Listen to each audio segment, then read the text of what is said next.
अल्लाह ही अल्लाह किया करो, दुख न किसी को दिया करो, जो दुनिया का मालिक है नाम उसी का लिया करो। तकमीली तलबीना, ताकत, सेहत और शिफा के लिए सुन्नत और तिब्बे नबवी का बेहतरीन नुस्खा। नाजरीन, क्या आप भी खुशहाल मालदारों की तरह कामयाब बिजनेस करके हजारों और लाखों रुपए कमाना चाहते हैं? अगर आपकी हाँ है तो आज ही से अपने इलाके में तकमीली तलबीना का आसान बिजनेस करना शुरू करें और चंद ही महीनों में कामयाब बिजनेसमैन बनने के तरीके बेहतरीन तजुर्बों के साथ सीखें। बिजनेसमैन बनने का ये मौका कहीं आपके भी हाथ से चला न जाए, इसलिए अभी हमसे राब्ता करें 9890963757। Takmili food products private limited, Malegaon, India. अस्सलामु अलैकुम वरहमतुल्लाहि वबरकातुहू। नाज़रीन, इस्तक़बाल है, स्वागत है आपका viral news live studio Jalgaon, Maharashtra, India में। मैं आपका मेज़बान मुफ्ती मोहम्मद हारून नदवी। आइए प्यारे मुल्क भारत की बहुत ही ख़ास बड़ी 10 अहम ख़बरों पर नज़र डालते हैं। लेकिन सबसे पहले मैं अपील करूंगा कि जो साथी नए हैं और अभी तक इस बेबाक सच्चे चैनल से जुड़े नहीं हैं, अगर आप चाहते हो कि आपको मुल्क भारत की और पूरी दुनिया की सही और सच्ची खबरें देखने और सुनने को मिले, तो फिर आप इस चैनल से जुड़ जाइए। सब्सक्राइब कर लीजिए हमारे इस चैनल को, बेल आइकॉन घंटी के बटन को भी दबा दीजिए ताकि हमारी हर वीडियो, हर खबर आपको आपके मोबाइल पर मिल सके। और हाँ नाजरीन, हम हर रोज़ एक अपील करते हैं कि प्लीज़, ये प्राइवेट चैनल है और चैनल चलाने के लिए पूरी एक टीम काम करती है, बड़ा रुपया पैसा खर्च होता है। अगर आप चाहते हो कि ऐसे चैनल जो जुल्म और जालिमों के खिलाफ बेबाक अंदाज में बोल रहे हैं, अगर आप चाहते हो कि ऐसे चैनल मजबूत हों, तो प्लीज़ आप हमारे चैनल की फाइनेंशियल हेल्प, माली ताउन, माली मदद ज़रूर कीजिए। स्क्रीन पर आप नज़र डालें, हमारे चैनल का बैंक अकाउंट नंबर भी दिया गया है। और अगर आप ऑनलाइन पैसा भेजकर मदद करना चाहते हैं तो गूगल पे, फ़ोन पे और पेटीएम तीनों का एक ही नंबर है 9637541786। अल्लाह ने जो भी आपको ताकत दी है उस एतबार से हर दिन या हफ्ते या महीने में एक बार ही सही 200, 500, 1000 जो भी आप चैनल की मदद कर सकते हैं, मदद कीजिए, चैनल को मजबूत कीजिए, हमारा साथ दीजिए। नाज़रीन, आज जुमेरात का दिन है और आज रात इंशाअल्लाह जो बयान होगा रात में 9 बजे, तो आज के बयान का उन्वान है हमारा कि जो ना हो इश्क़ मुस्तफ़ा तो ज़िंदगी फजूल है। जो ना हो इश्क़ मुस्तफ़ा तो ज़िंदगी फजूल है। आज रात 9 बजे इसी चैनल यानी वायरल न्यूज़ लाइव पर इस बयान को आप अपनी पूरी फैमिली के साथ लाइव बयान ज़रूर सुनिए और दोस्तों को भी इस बयान को देखने की दावत दीजिए। नाज़रीन, पहली बड़ी खबर इस वक्त मेरी निगाहों के सामने आ रही है और गुज़िश्ता कल भी हमने पहली यही खबर बताया था आपको। इस वक्त मैं आपको बता दूं कि मुल्क की मायनाज शख्सियत, मारूफ आलिम दीन हज़रत मौलाना अब्दुल अलीम फ़ारूक़ी साहब का गुज़िश्ता कल बाद क़ब्ल नमाज फ़ज्र इंतकाल हुआ। इन्ना लिल्लाहि व इन्ना इलैहि राजिऊन। और आज मैं आपको जो तस्वीरें बता रहा हूँ ये दारुल उलूम नदवतुल उलमा की है। जी हाँ, गुज़िश्ता कल हज़ारों सोगवारों और हज़ारों नदवतुल उलमा के तलबा ने नदवतुल उलमा में नमाज जनाजा मौलाना मरहूम अब्दुल अलीम साहब फ़ारूक़ी की नमाज जनाजा अदा की। ऐश बाग कब्रस्तान में तदफीन अमल में आई।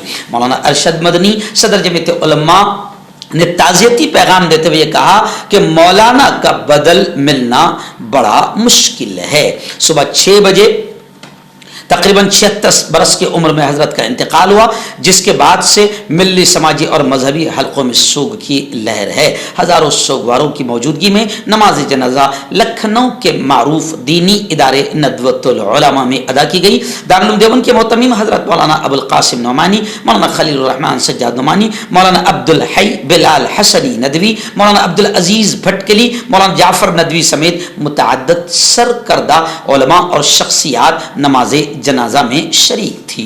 मरहूम की नमाज जनाजा उनके फर्जंद हजरत मौलाना अब्दुल बारी फारूकी साहब ने पढ़ाई। इस मौके पर कसीर तादाद में लखनऊ, अतराफ और दीगर रियासतों से उनके मुहिब्बीन, मुतक़िदीन, मुरीदीन शामिल हुए। आइए नाज़रीन, बड़ी अच्छी खबर मैं इसे कहूँगा, बस अल्लाह करे कि ये कदम और आगे बढ़ जाए। बड़ी अच्छी खबर आ रही है कि हमारे मुल्क के पहले ऐसे वजीर आजम जिन्होंने खुलकर नफरतों का जहर हिंदू मुसलमानों में बोने की कोशिश की और घटिया किस्म की कुर्सी के लिए बिल्कुल गटर लेवल पर आ गए और साफ तौर से मुसलमानों के खिलाफ बोल रहे हैं, नरेंद्र मोदी। अब खबर आ रही है कि उनकी तकरीरों की, उनके घटिया भाषणों की जांच शुरू हो गई है। इलेक्शन कमीशन ने कांग्रेस और दीगर अपोजिशन पार्टियों की शिकायतों के बाद यह कदम उठाया है। जी हां, हालांकि यह कदम कितना मजबूत होगा यह तो अभी नहीं कहा जा सकता, क्योंकि इलेक्शन कमीशन भी बेचारा बड़ा मजबूर है और हर कोई सरकारी अधिकारी मोदी के हिटलराना तानाशाही अंदाज से डरता है। हर अधिकारी डरता है कि कब उसे जेल के सलाखों में ठूंस न दिया जाए। सत्ता का नापाक और नाजायज इस्तेमाल, घटिया इस्तेमाल बीजेपी करती है, इसलिए इलेक्शन कमीशन भी जाहिर बात है कि कहीं ना कहीं प्रेशर में रहेगा। लेकिन अल्लाह करे कि इलेक्शन कमीशन मजबूती और ईमानदारी और इंसाफ के साथ जैसे अपोजिशन पर कार्रवाई करता है वैसे नरेंद्र मोदी पर कार्रवाई करें और नरेंद्र मोदी की सभाओं को बंद करा दिया जाए, उनकी तकरीरों को बंद करा दिया जाए, तो हो सकता है कि यह मुल्क जहरीली फजा और दंगे फसाद और नफरतों से बच जाएगा, ऐसा लोगों का मानना है। आइए, सुप्रीम कोर्ट की डांट के बाद काना बाबा जो शलवार पहनकर एक मर्तबा भागा था, जिसका नाम है बाबा रामदेव, खबर आ रही है कि बाबा रामदेव ने सुप्रीम कोर्ट की डांट के बाद में बाबा रामदेव और उनका चेला बालकृष्ण ने फिर माफी मांगी और कहा कि हुजूर अब दोबारा यह घटिया हरकत नहीं होगी, दोबारा यह गलती नहीं होगी। सुप्रीम कोर्ट में आप जानते हैं कि केस चल रहा है, इसके पेशे नजर हम बतौर कंपनी और जाती तौर पर गैर मशरूत माफी मांगते हैं। हम ये काम सुप्रीम कोर्ट की हिदायत के तहत कर रहे हैं। इसमें मजीद कहा गया कि हम 22 नवंबर 2023 को होने वाली प्रेस कॉन्फ्रेंस के लिए भी गैर मशरूत माफी मांगते हैं। हम अपने इश्तिहारात के इशात में गलती के लिए माजरत खा हैं। हमारा अज़्म है कि ऐसी गलती दोबारा नहीं होगी। ये अपने काना बाबा और उसके चेले बालकृष्ण ने सुप्रीम कोर्ट की डांट के बाद इस तरीके से फिर माफी मांगी है। आइए नाज़रीन, ईवीएम इलेक्ट्रॉनिक वोटिंग मशीन और वीवीपैट को लेकर ये मामले को लेकर खबर सामने आई है कि सुप्रीम कोर्ट ने इलेक्शन कमीशन से सवाल किया कि डेटा कितने दिनों तक महफूज रखते हैं आप। जी हां, वीवीपैट मामले पर सुप्रीम कोर्ट ने, ईवीएम मामले पर सुप्रीम कोर्ट ने इलेक्शन कमीशन से मजीद वजाहत मांगी है। इन वजाहतों पर अदालत ने इलेक्शन कमीशन के ओहदेदार से दोपहर 2 बजे तक जवाब देने के लिए कहा है। समाअत के दौरान सुप्रीम कोर्ट ने इलेक्शन कमीशन से दरियाफ्त किया कि माइक्रो कंट्रोलर कंट्रोल यूनिट में है या वीवीपैट, क्या माइक्रो कंट्रोल एक बार प्रोग्राम के काबिल है या उसे दोबारा प्रोग्राम किया जा सकता है? आपके पास कितने सिंबल लोडिंग यूनिट है? आप डेटा 30 दिनों तक महफूज रखते हैं या 45 दिनों तक? और ईवीएम की तीनों यूनिट की क्या एक साथ सीलिंग होती है या कंट्रोल यूनिट और वीवीपैट को अलग अलग रखा जाता है? सुप्रीम कोर्ट ने इस मामले में 18 अप्रैल को समाअत की थी, लेकिन जजों ने कुछ और पहलुओं पर वजाहत की जरूरत महसूस की और अब सुप्रीम कोर्ट ने यह सवाल इलेक्शन कमीशन से किया है। एक्चुअल में वीवीपैट और इलेक्ट्रॉनिक वोटिंग मशीन को लेकर कुछ ऐसा माहौल भी बनाया जा रहा है कि वोट डालकर क्या फायदा। तो जाहिर बात है कि बीजेपी चाहती है कि यह माहौल इसलिए बने कि मुसलमान वैसे भी जज्बाती कौम है, उनको अगर लगे ना क्या फायदा वोट डालकर, मशीन तो उनके हाथ में है, तो ये गलत चीज है। मशीन उनके हाथ में हो या ना हो, आपको अपने वोट का सही इस्तेमाल करना है। और दूसरी ये कि 7 सेकंड तक बटन दबाए रखना है, 7 सेकंड तक। और वीवीपैट पर वो जो पर्ची दिखेगी वो देखना है वहां पर आपको कि आपने जो बटन दबाया है वो वहां पर स्क्रीन पर वो तस्वीर चिट्ठी पर दिख रही है या नहीं है। आपने कांग्रेस का बटन दबाया या आपने महाविकास आघाड़ी का बटन दबाया या आपने जो भी बटन दबाया, तो वो चिट्ठी आपको दिख रही है या नहीं दिख रही है वो भी देखना है। और 7 सेकंड तक के आपको बटन दबा कर रखना है, वरना हम लोग अगर जाएंगे और जल्दी से हट जाएंगे तो हो सकता है आपका हमारा वोट खराब हो जाए। नाज़रीन, इस वक्त रियासत कर्नाटका से बड़ी अच्छी खबर आ रही है। जी हाँ, आप जानते हैं कि कर्नाटका में कर्नाटका के लोगों ने, चाहे उसमें मुसलमान हो या दूसरी कौमें हो, सब ने मिलकर नापाक बीजेपी को बाहर निकाल कर फेंक दिया, जिसकी वजह से अब कर्नाटक से एक बड़ी अच्छी खबर आ रही है। जहां पर कांग्रेस हुकूमत आई है और कांग्रेस ने हिजाब से लेकर जितने भी नफरती मुद्दे बीजेपी चला रही थी उन तमाम को कांग्रेस ने खत्म कर दिया। और अब एक अच्छी खबर ये आ रही है कि कर्नाटक हुकूमत ने खुलकर अहम फैसला लिया कि मुसलमान ओबीसी जुमरे में शामिल होंगे। कौमी कमीशन बराए पसमानदा तबकात ने इस ताल्लुक से एक प्रेस रिलीज जारी करते हुए इसकी इत्तला दी है। कमीशन के मुताबिक कर्नाटक के मुसलमानों को जुमरा B2 के तहत ओबीसी माना गया है और कमीशन ने इसका सर्कुलर भी जारी कर दिया है। इसलिए हम कहते हैं कि भैया पूरे मुल्क में इस वक्त आप कांग्रेस को मजबूत करें और मुल्क को बचाना है, मानवता को बचाना है, एकता अमन शांति को लाना है, दंगे फसाद से मुल्क को बचाना है, तो फिर आपको इंडिया अलायंस को, कांग्रेस को मजबूत करना होगा। आइए नाज़रीन, बड़ी अफसोसनाक खबर इसे कहा जा रहा है सोशल मीडिया पर, और खबर यह है कि अजीत दादा पवार और उनकी बीवी को क्लीन चिट मिल गया। बजाओ एक बार ठोको तालियां। जी हाँ, ये तो होना ही था। इसीलिए तो अजीत दादा पवार बीजेपी में गए हैं और बीजेपी की गोद में बैठे हैं और चचा को अपने घर को फोड़ दिया है। वजह क्या थी? क्योंकि उनका जो बड़ा फाइल था 70,000 करोड़ का घोटाला, बीजेपी उनको उठाकर जेल में डाल सकती थी, इसलिए वो बीजेपी की गोद में चले गए। और आप जानते हैं कि बीजेपी वॉशिंग मशीन है जहां पर जाकर सारे करप्शन के दाग धब्बे जितने 100 खून माफ हो जाते हैं। तो अजीत दादा पवार को इनाम मिल गया कि Maharashtra state co operative bank घोटाला केस में अजीत दादा पवार और उनकी बीवी को बड़ी राहत, बड़ा सुकून मिल गया है, क्लीन चिट मिल गई है, यानी 70,000 करोड़ जनता के गए। इसलिए अब जनता को सोचना है कि किसको कुर्सी से उतारना है। इसलिए मैं महाराष्ट्र के मुसलमानों से भी कहूंगा कि अजीत दादा पवार और शिंदे ग्रुप को वोट देना, यानी डायरेक्ट बीजेपी को वोट देना है। आइए नाज़रीन, बड़ी खबर आ रही है। आप जानते हैं कि इस वक्त मोदी जी के घटिया और गटर लेवल के बयान बता रहे हैं कि वो कितने बौखला गए हैं, कितने तिलमिला गए हैं। इसलिए राहुल गांधी ने भी कहा कि कांग्रेस का जो मैनिफेस्टो है, जिसमें न्याय की बात है, इंसाफ की बात है, हक की बात है, किसानों के कर्ज माफी की बात है, गरीबों को किस तरीके से मदद दी जाएगी और पढ़े लिखे बच्चों को कैसे रोजगार दिया जाएगा, ये मुल्क की भलाई की बात है। तो राहुल गांधी ने कहा कि कांग्रेस के मंशूर, कांग्रेस के मैनिफेस्टो से मोदी घबरा गए हैं। और राहुल गांधी ने कहा कि मोदी ने अमीरों के 16 करोड़ रुपए माफ कर दिए हैं।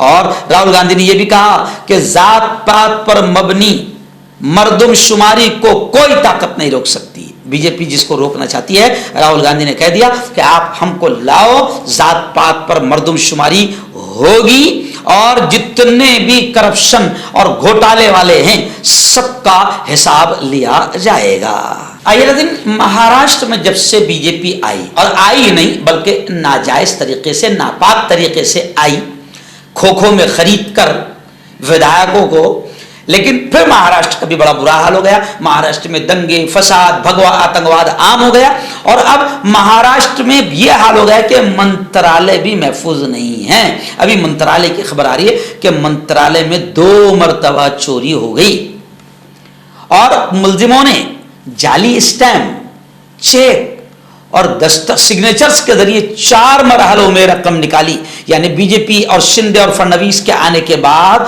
महाराष्ट्र की मंत्रालय कितनी इनसिक्योर और गैर महफूज हो गई है। बताया जा रहा है कि महकमे तालीम और महकमे सियाहत के बैंक अकाउंट से 1,15,60,000 रुपए की चोरी हुई है। जी हाँ, रियासती महाराष्ट्र हुकूमत के महकमे तालीम के बैंक अकाउंट से 47,60,000 रुपए की चोरी होने की इत्तला सामने आई है। मुलजिमान ने महकमे तालीम के जाली स्टैम्प, चेक और दस्तखतों के जरिए 4 मरहलों में रकम निकाली है। इस वाक़े के बाद इस महकमे के अफसरान ने मरीन ड्राइव पुलिस स्टेशन में शिकायत दर्ज कराई और पुलिस ने मुकदमा दर्ज कर लिया है। आइए नाज़रीन, इस वक्त बड़ी खबर आ रही है। जी हाँ, आप जानते हैं कि इस वक्त मोदी के गटर लेवल के बयानात काफी चर्चे में हैं। जी हाँ, बिल्कुल घटिया लेवल पर मोदी जी, यानी वो भूल गए हैं, उनको लग रहा है कि मैं ऐसी रोड छाप कार्य करता हूं। वो भूल गए कि मैं वजीर आजम हूं और मुझे मुल्क की इज्जत को संभाल कर रखना है और मुझे ऐसे नफरतों वाले शैतानी बयान नहीं देना है, भूल गए। तो अब इस वक्त मोदी जी का मंगलसूत्र वाला बयान भी बड़ा वायरल हो रहा है, जो उन्होंने झूठ कहते हुए कहा है। तो मंगलसूत्र वाले बयान पर प्रियंका गांधी ने पीएम मोदी पर जवाबी हमला करते हुए कहा कि सुनो भाइयों बहनों, मेरी मां का मंगलसूत्र इस मुल्क पर कुर्बान हुआ है। कांग्रेस क्या लोगों के मंगलसूत्र छीनेगी, औरतों के? पीएम मोदी पर हमला करते हुए प्रियंका गांधी ने कहा कि मेरी मां का मंगलसूत्र इस मुल्क पर कुर्बान हुआ। इंदिरा गांधी ने अपना सोना मुल्क को दिया, हम क्या लेंगे। वहीं पर उद्धव ठाकरे ने भी मंगलसूत्र वाले बयान पर जबरदस्त हमला करते हुए कहा कि मोदी जी को मंगलसूत्र की अहमियत का एहसास कब से होने लगा। यानी उन्होंने दबे लफ्जों में इशारा कर दिया कि मोदी जी तो मंगलसूत्र, जी हां, पूरे घर बार को छोड़कर चले गए हैं। किसी को मंगलसूत्र पहनाया था, उसका ख्याल मोदी जी को आज तक नहीं आया और अब मंगलसूत्र की अहमियत कैसे समझ में आने लगी है। वहीं पर उन्होंने यह भी कहा कि अमित शाह महाराष्ट्र में गरजते हैं और मणिपुर में दुम दबाकर बैठ जाते हैं। नाज़रीन, गुज़िश्ता कल जलगांव जिले के लोकसभा महाविकास अघाड़ी के उम्मीदवार, जलगांव शहर के और इस इलाके के लोकसभा उम्मीदवार महाविकास अघाड़ी के करण पाटिल हैं और ऐसी रावेर लोकसभा मतदार क्षेत्र से श्रीराम पाटिल है। इन दोनों ने गुज़िश्ता कल पर्चा नामजदगी उम्मीदवारी का पर्चा दाखिल किया। लेकिन मैं आपको बताऊं कि गुज़िश्ता कल हजारों की संख्या में पब्लिक जमा हुई, युवा जमा हुए और गुज़िश्ता कल के जन सैलाब ने यह बता दिया कि अब महाविकास अघाड़ी, इंडिया अलायंस, कांग्रेस, राष्ट्रवादी कांग्रेस और शिवसेना की सरकार ही महाराष्ट्र में बनेगी। और कल के जन सैलाब को देखकर हमने बिल्कुल महसूस किया कि लोग अब बीजेपी से इंतहाई परेशान हो चुके हैं। जिस तरीके से नरेंद्र मोदी घटिया जबान, नफरतों वाली जबान इस्तेमाल कर रहे हैं, उसको लेकर जितेंद्र जी आहार जो राष्ट्रवादी के कदावर नेता है, उन्होंने हमला किया नरेंद्र मोदी के बयान पर। और ऐसे ही जगन सोनो ने कहा कि भारतीय जनता पार्टी यानी भाड़खऊ जनता पार्टी है। और ऐसी संजय राउत जो शिवसेना के कदावर और फायर ब्रांड नेता माने जाते हैं, उन्होंने कहा कि भारतीय जनता पार्टी चोरों की, लुच्चों की, लफंगों की पार्टी है और नरेंद्र मोदी चोरों का, लुच्चों का, लफंगों का सरदार है। खैर, गुज़िश्ता कल बीजेपी पर जबरदस्त अंदाज में महाविकास अघाड़ी के नेताओं ने हमला किया। मेरी स्पीच सबसे पहली हुई क्योंकि मैं भी कांग्रेस का नेता हूं, यानी महाविकास अघाड़ी का एक हिस्सा हूं, तो मेरी स्पीच पहले हुई और उसके बाद हमारे बड़े नेताओं ने बीजेपी के नापाक नीतियों पर जमकर बरसात की और जनता ने, कल के जन सैलाब ने बता दिया कि रावेर लोकसभा और जलगांव लोकसभा मतदार क्षेत्र में सिर्फ और सिर्फ महाविकास अघाड़ी का झंडा लहराएगा। क्योंकि लोग मोदी के चेहरे देख देख कर भी, मोदी का चेहरा देख देख कर भी लोग परेशान हो चुके हैं और बीजेपी की नापाक हरकतों से भी लोग परेशान हो चुके हैं। हर्बल सुपर लेकर आया सम्राट गोल्ड किट, जो कि मायूस शादीशुदा मर्दों के लिए है। इनको प्योर जड़ी बूटी से बनाया गया है। इससे आपकी टाइमिंग बढ़ती है, जोश और ख्वाहिश में इजाफा होता है, नसों की कमजोरी दूर होती है। अगर ये आप हमसे लेना चाहते हैं देश या विदेश में कहीं भी, तो हमारे दिए हुए स्क्रीन नंबर पर कांटेक्ट करें। आपका पर्सनल डॉक्टर शावेज सेक्सोलॉजिस्ट, किसी भी सेक्स की प्रॉब्लम को लेकर आप मुझसे कभी भी कांटेक्ट कर सकते हैं। इसके अलावा अगर आपको शुगर है, बिना अंग्रेजी दवाई, बिना परहेज के आपका शुगर खत्म हो जाता है, बवासीर, खूनी हो या मस्से वाली हो, नसों का दर्द, जोड़ों का दर्द, गठिया भाई, अभी कांटेक्ट। मर्दाना ताकत हासिल करे 72 घंटों के अंदर, वो भी जड़ी बूटियों द्वारा। हकीम याकूब खान से कांटेक्ट करें, जो कि 75 सालों से हिकमत कर रहे हैं। इसके अलावा जोड़ों में दर्द, गुर्दों में पथरी, शुगर, खुजली, ल्यूकेरिया का गारंटी से इलाज किया जाता है। अभी कांटेक्ट